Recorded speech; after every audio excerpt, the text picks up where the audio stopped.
Queridos amigos, qué placer estar nuevamente aquí en este estudio de la Escuela Sabática. Vamos a continuar estudiando la lección número 9, Bendito el que viene en el nombre del Señor.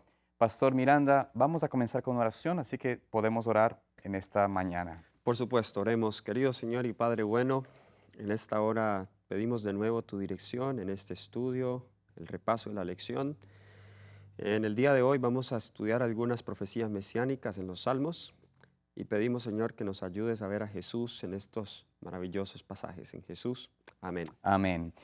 Como tú mencionaste en la oración, vamos a estudiar acerca de Jesucristo, Jesús en los Salmos. Amén. Y comenzamos con un hermoso salmo, que es un salmo que es por excelencia uno de los más conocidos, si no el más conocido, que es el Salmos 23, Ujú. el salmo que nos habla de Jesús.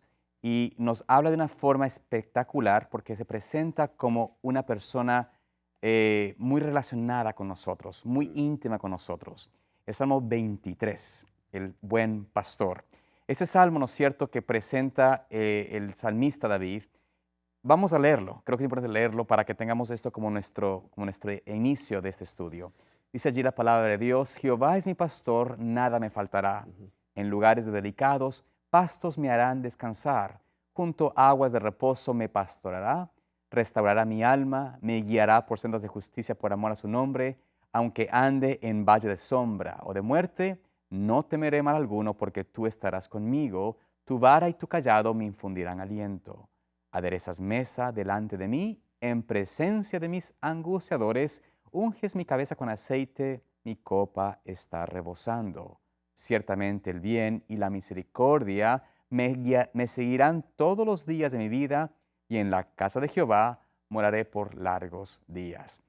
Pastor, este salmo habla acerca de Jesús, del Señor, como el buen pastor. Y David menciona ese salmo porque conocía de primera fuente. Él era un pastor. Correcto. Y usa este lenguaje que él sabía y lo relaciona. Y miramos que el buen pastor, ¿no es cierto?, el pastor que es el Señor, dice allí, Él nos alimenta, Él cuida Ujú. y Él protege. Sí. Ahora, pastor, ¿cómo podemos nosotros mostrar que este salmo es en realidad un salmo acerca de Jesucristo directamente?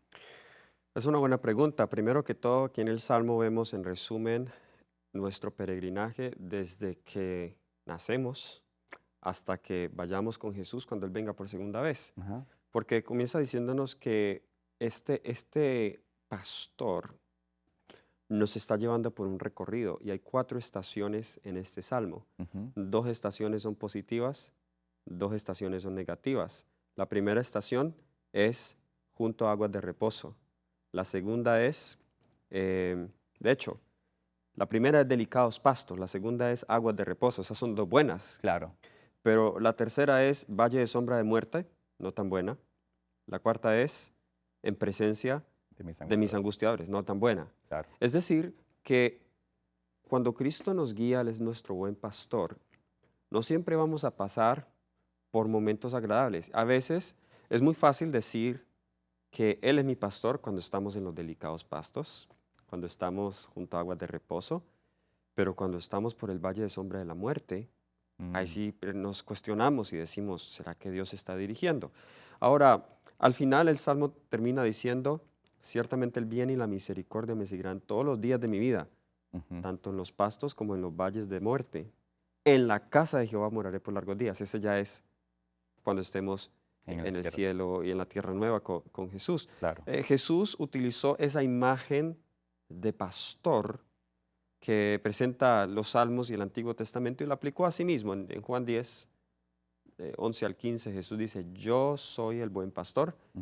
el buen pastor su vida da por las ovejas. Solamente lo dejo allí en el versículo 11. Así que Jesús aplica esto como a Él. Él es el buen pastor. Amén. Y otra cosa interesante, aquí David dice, Jehová es mi pastor.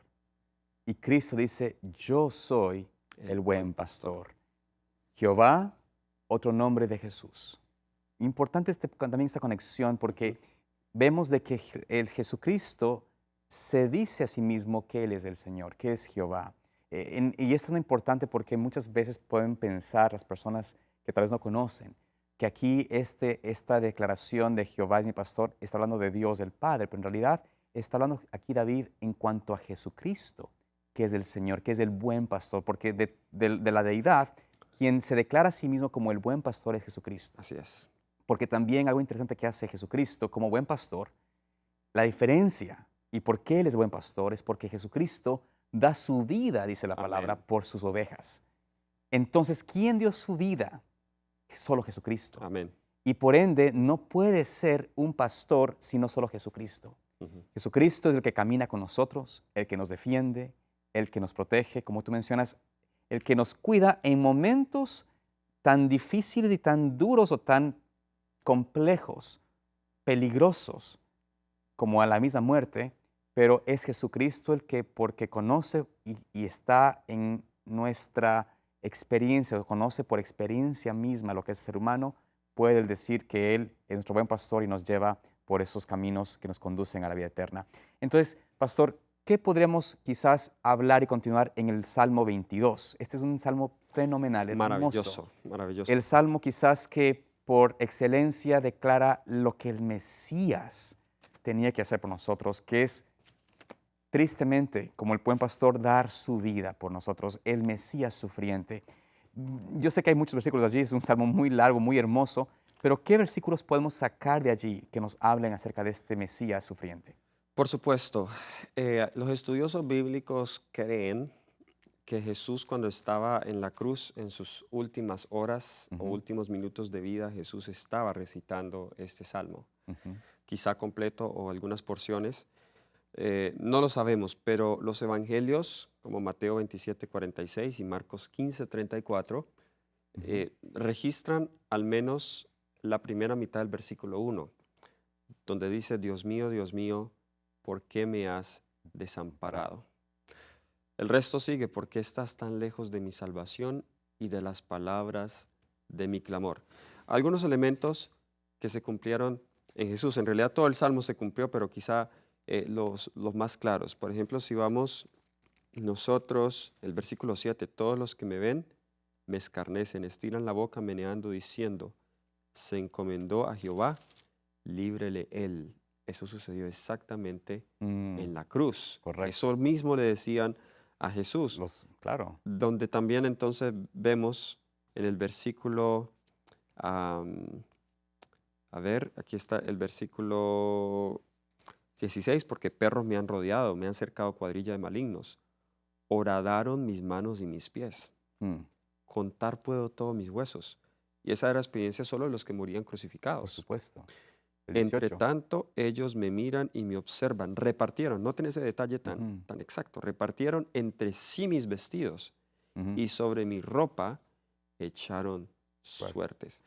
Hasta el versículo 21, el Salmo 22 está hablando del Mesías sufriente, Ujú, la experiencia de Jesús desde el Getsemaní hasta su crucifixión. A partir del versículo 22 en adelante vemos que ahora este personaje aquí está anunciando el nombre de Dios en medio de los hermanos. Hay alabanzas en medio de él, lo cual se refiere a la resurrección y ascensión de Cristo cuando es recibido con alabanzas y gozos en el cielo. Gloria a Dios por eso. Pero qué hermoso poder nosotros ver cómo el Señor, a través de la influencia del Espíritu Santo, pudo con tanta exactitud, ¿no es cierto?, demostrar o prevenir lo que pasaría al Mesías. Pero eso es porque, como dice la palabra de Dios, ¿no es cierto?, el Señor conoce todas las cosas y puede dar la inspiración, la revelación de lo que sucedería en el futuro con su propio Hijo para que pudiese su palabra cumplirse, y hace esto, la palabra de Dios, una evidencia clara que el Señor es el que otorga la inspiración, que el Señor es el que nos habla a través de ella, ya que Él conoce todas las cosas desde el principio. Y por eso vamos a nosotros a tratar de tal vez recalcar esta fidelidad de Dios hacia nosotros en su pacto. Vayamos al capítulo 89 de Salmos y veamos allí, pastor, versículos 27 al 32, si podemos allí leer. Salmo 89, 89. 27 al 32, veamos allí acerca de lo que el Señor habla en cuanto a su fidelidad, o su fidelidad a su pacto, a su compromiso con nosotros. Esta es una experiencia que necesitamos comprender y aceptar. Muy bien, Salmo 89, 27 al 32. Yo también le pondré por primogénito, el más excelso de los reyes de la tierra. Para siempre le conservaré mi misericordia, mi pacto será firme con él. Pondré su descendencia para siempre y su trono como los días de los cielos. Si dejaren sus hijos mi ley y no anduvieren en mis juicios, si profanaren mis estatutos y no guardaren mis mandamientos, entonces castigaré con vara su rebelión. Bueno, este salmo está hablando del rey David. Ujú, Lo interesante aquí es que le llama a David mi primogénito, ujú, pero David era el último. claro. Lo mismo se llama de Jesús, mi primogénito. Ahora algunos han llegado a usar eso en mi primogénito para decir, bueno, Jesús fue creado, Jesús fue engendrado, pero primogénito aquí tiene que ver con preeminencia, con exaltación, como el mejor, el más importante. Ujú, De los hijos de Isaí, claro. fue David quien ocupó el trono.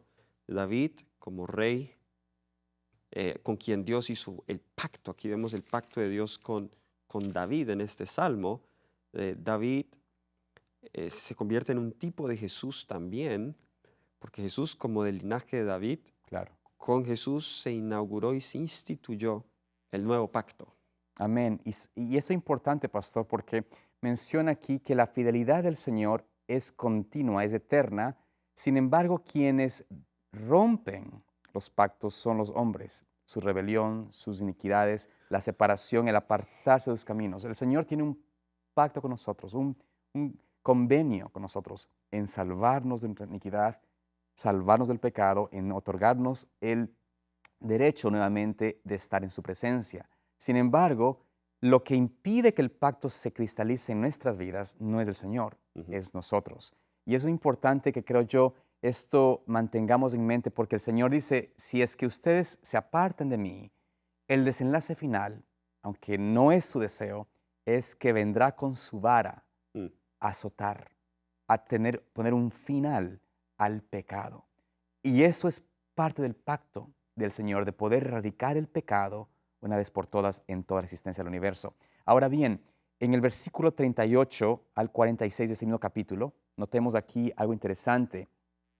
Hablando de Jesucristo, dice, compartiendo lo que, o afirmando lo que tú mencionabas, mas tú desechaste y menospreciaste a tu ungido y te has airado con él, rompiste el pacto de tu siervo, has profanado su corona hasta la tierra, rompiste todos sus vallados, has quebrantado sus fortalezas, lo saquean todos los que pasan por el camino, es oprobio a sus vecinos, has exaltado la diestra de sus enemigos, has alegrado a todos sus adversarios, embotaste a sí mismo al filo de su espada y no lo levantaste en la batalla, hiciste cesar su brillo y echaste su trono por tierra, has acortado los días de su juventud, le has cubierto de afrenta. ¿Hasta cuándo, Jehová, te esconderás para siempre? Arderá tu ira como el fuego.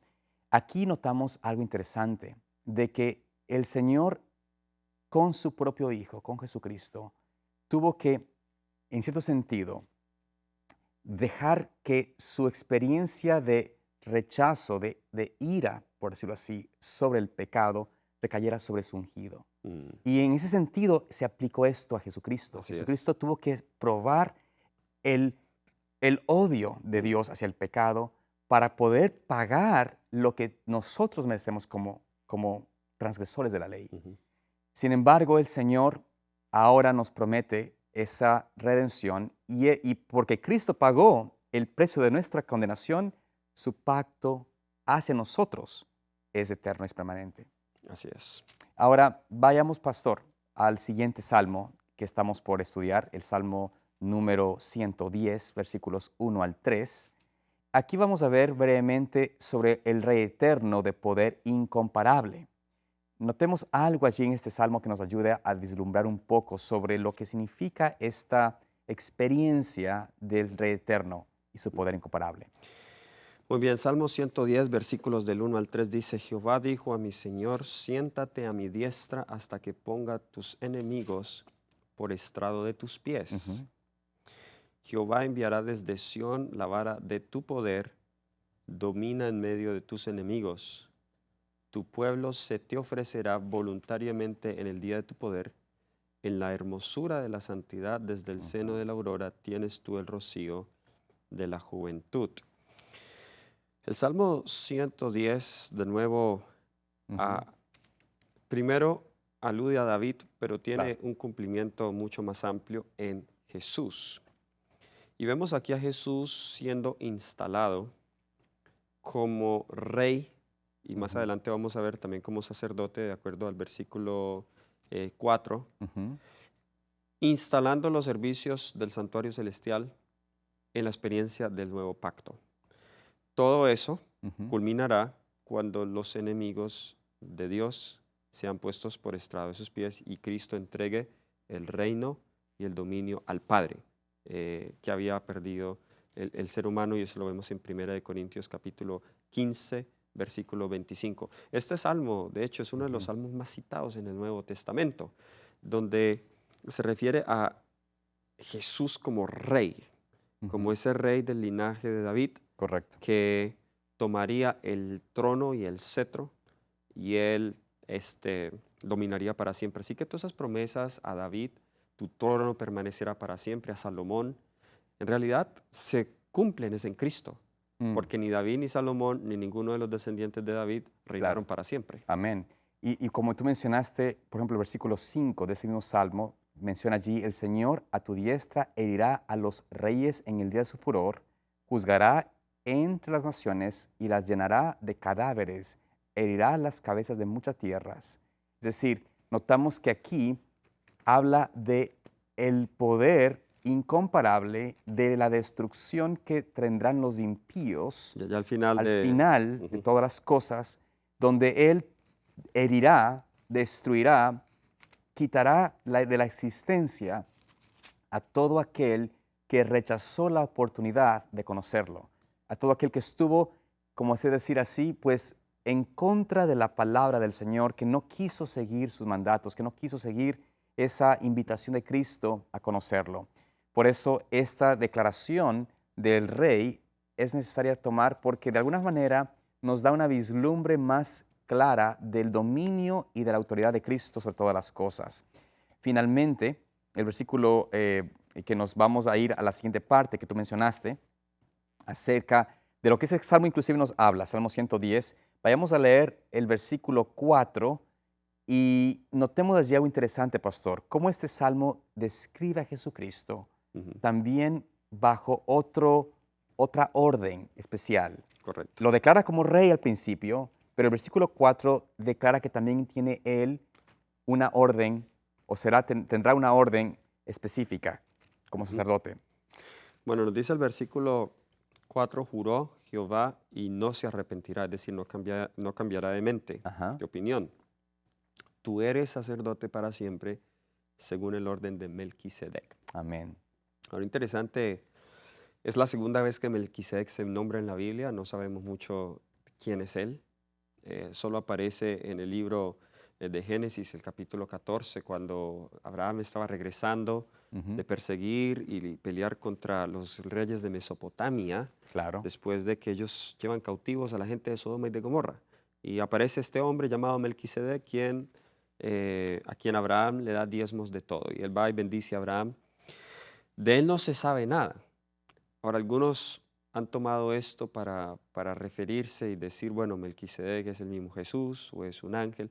No, Melquisedec era un hombre real, era el rey y el sacerdote del Dios Altísimo. Claro. La Biblia, a propósito, no menciona su genealogía porque quiere usar a Melquisedec como tipo de Jesús, quien no tiene fin, no comienzo, Ujú. ni tampoco tiene fin. Pero de Melquisedec leemos un poco más cómo se aplica esto a Jesús en Hebreos 7. Correcto. Y eso es donde voy a leerlo, Adelante, del pastor. versículo 7, perdón, del versículo 6, dice aquí, mas aquel cuya genealogía no es contada entre ellos, tomó de Abraham los diezmos y bendijo al que tenía las promesas. y sin contradicción alguna, el menor es bendecido por el mayor. Ujú. Y aquí ciertamente los hombres mortales toman los diezmos, pero allí uno de quienes se da testimonio de que vive. Y por decirlo así, también Leví, que recibe de los diezmos, pagó diezmos en Abraham, porque aún estaba en los lomos de su padre cuando Melquisedec le salió a su encuentro. Es decir, vemos aquí, y luego versículo 11, así que si la perfección fuera por sacerdocio levítico, porque bajo él recibió el pueblo la ley, ¿qué necesidad había aún de que se levantase otro sacerdote según la orden de Melquisedec y que no fuese llamado según el orden de Aarón? Es decir, notamos aquí que el Señor habla sobre el orden que fue dado a Melquisedec como sacerdote antes que Leví, antes que el sacerdocio de Aarón, que es el sacerdocio, digamos, del Levítico. Pero en el versículo, y termino aquí, usted va a poder compartir, pastor, más claramente de esto, pero noten aquí que menciona el versículo 15. Aún es mucho más manifiesto si a semejanza de Melquisedec se levanta un sacerdote diferente, Ujú. el cual no es hecho conforme a la ley del mandamiento carnal, sino según el poder de una vida que no tiene fin. Porque él testifica, tú eres sacerdote para siempre, según el orden de Melquisedec. Melquisedec. Así es. Bueno, hay varias razones por las cuales Jesús tuvo que ser hecho sacerdote de acuerdo al orden de Melquisedec. Número uno, de acuerdo, como acaba de leer pastor, a la ley del mandamiento carnal, ¿ok? Ujú, Que era, es decir, una ley humana que dice que todo sacerdote debe ser del linaje de Aarón, ujú, ser un descendiente de Leví. Bueno, Jesús no cumplía esa característica, porque Jesús, como dice el versículo 14, que el Señor vino de la tribu de Judá, de la cual nada habló Moisés tocante al sacerdocio. ujú. Entonces Jesús solamente podía ser rey, Mm, de acuerdo a la tribu de Judá, porque claro, por medio de Judá es que salieron los reyes. correcto. David era de la tribu de Judá. Pero Jesús no podía ser sacerdote, es Mm, decir, necesitaba un orden distinto. Es el de Melquisedec. Ahora, en función, Jesús sigue el sacerdote arónico, pero por la ley del sacerdocio, él sigue el sacerdocio de Melquisedec. Unos últimos versículos ya para ir cerrando. El versículo 20 en adelante nos da las razones por las cuales este sacerdocio es más superior que el de Aarón. Número uno, los sacerdotes ujú, levitas, claro. no eran hechos con juramento, este sí. Eso nos dice el versículo 20. Los sacerdotes humanos tenían que ser reemplazados debido a la muerte, Ujú, pero este vive para siempre. También nos dice acá, los sacerdotes humanos estaban sujetos al pecado, pero este, el versículo 26 dice, era santo, inocente, sin mancha, apartado de los pecadores y hecho más sublimes que los cielos. O sea, por estas razones y mucho más, el sacerdocio de Jesús, de acuerdo al orden de Melquisedec, es superior al correcto. levita. Y qué bendición, pastor, que esta relación de Jesucristo hacia nosotros como rey y como sacerdote nos presenta dos aspectos de Jesús que en realidad quieren que sean también nuestra experiencia, y es de la promesa del Señor. La intercesión y la obra de mediador por nosotros de Jesucristo como sumo sacerdote presenta esta relación de que tenemos una similitud a Él, de que Él es semejanza a nosotros y tenemos la confianza de ir a Él, como dice el apóstol en Hebreos, por supuesto, de que podemos ir con plena confianza a aquel que conoce nuestras enfermedades, nuestras Amén. deficiencias, nuestros problemas, y podemos entrar a su trono de gracia y Él que conoce a nosotros como intercesor, como hermano nuestro, nos da esa oportunidad de recibir su gracia, su perdón y su poder para vencer. Pero aparte de esto, al mencionar que Él es también rey, todo poder tiene bajo su dominio y nos invita a nosotros también a participar de esa autoridad divina, Ujú. por decirlo así, para tener la victoria que nos otorga el poder de Dios sobre el pecado. Y por eso, terminando simplemente con este concepto, en el libro de Apocalipsis notamos en el versículo 6, versículo 1, capítulo 1, versículo 6, que Jesús dice, y nos hizo reyes Mm. y sacerdotes Amén. para Dios y su Padre, a Él sea la gloria y el poder para por siempre jamás. Amén. Así que, pastores, es una promesa del Señor. Qué hermoso saber de Amén. que nos puede y nos quiere otorgar ese deseo de ser reyes y sacerdotes. Que Dios les ayude en sus vidas a conocerlo más, a ser parte de ese hermoso pueblo de reyes sacerdotes que Él promete hacer nosotros y Cristo quiere hacerlo y cumplirlo en tu vida. Dios te bendiga.